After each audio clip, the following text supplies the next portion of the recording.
¿Por qué mataron a Jesús? Porque se autoproclamaba que era el Hijo de Dios.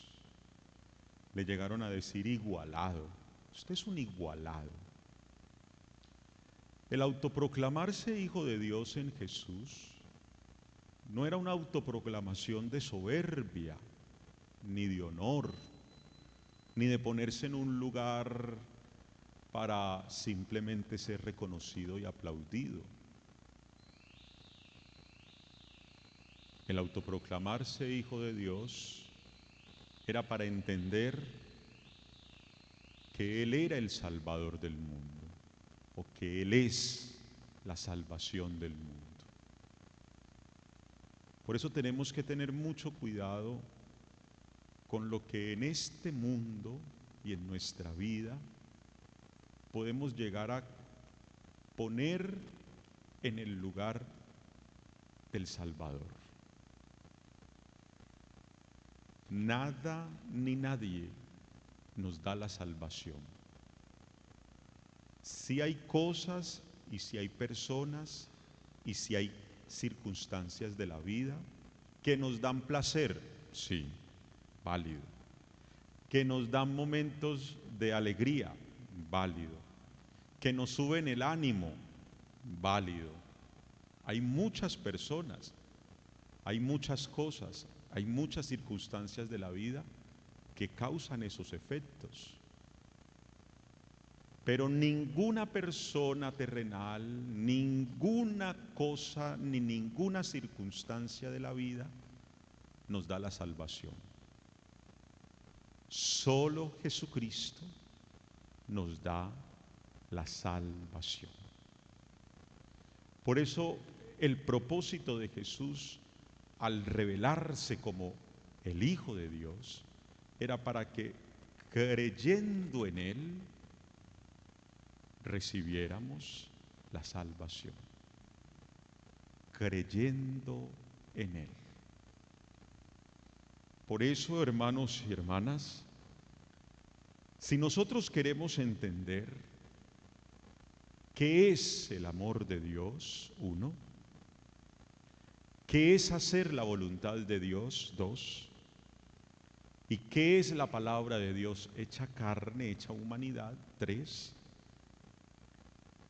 debemos mirar y contemplar el árbol de la cruz donde fue clavada la salvación del mundo.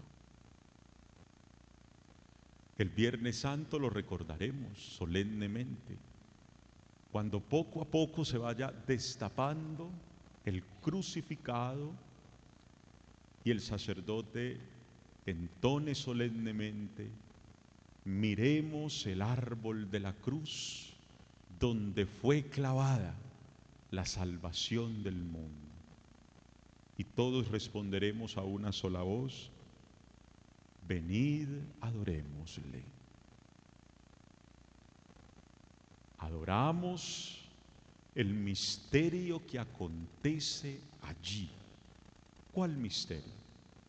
El de la salvación de la humanidad, el de la salvación del mundo.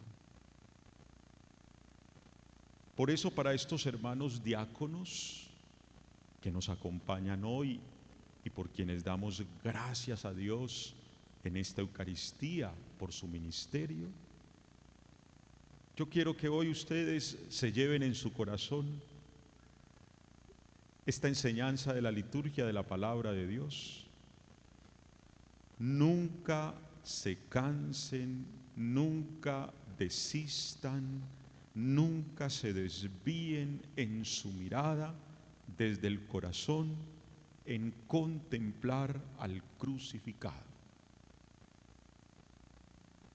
Cuando ustedes quiten la mirada desde su corazón de Jesús crucificado, allí se perderá o se desviará o se desfigurará completamente su ministerio, completamente. Y eso en el caminar del ministerio suele ocurrirnos, puede ocurrirnos, Porque somos humanos. Estamos en el mundo, pero no somos del mundo. Y en el transcurrir del ministerio va a ocurrir que las miradas se desvían, el corazón se endurece, va a ocurrir que los labios reniegan, como hemos escuchado en la historia de la salvación en el pueblo de Israel.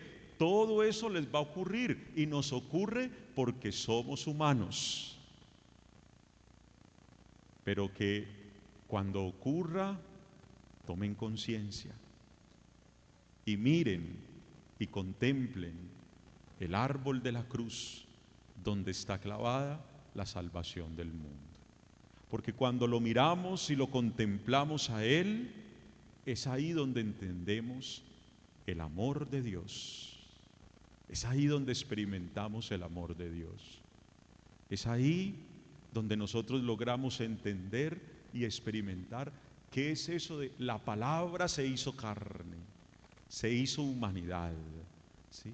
Y es allí donde nosotros logramos entender y comprender qué es eso de la voluntad de Dios. De lo más difícil que hay en la vida del cristiano, del bautizado, del Hijo de Dios, de lo más difícil que hay es entender qué es la voluntad de Dios. Y por eso Jesús en el Evangelio de hoy fue insistente en que todo lo que Él hacía, lo hacía para agradarle al Padre Celestial. Agradar al Padre Celestial. ¿Cómo se van a dar ustedes cuenta de que están ejerciendo acertadamente, coherentemente su ministerio diaconal? Cuando en todo lo que ustedes obren sea para agradar a Dios, para experimentar el amor de Dios, para hacer realidad la palabra de Dios en sus vidas, en sus ministerios, y para dar testimonio de su coherencia de ministro ordenado, precisamente agradando en todo a Dios. Que así sea.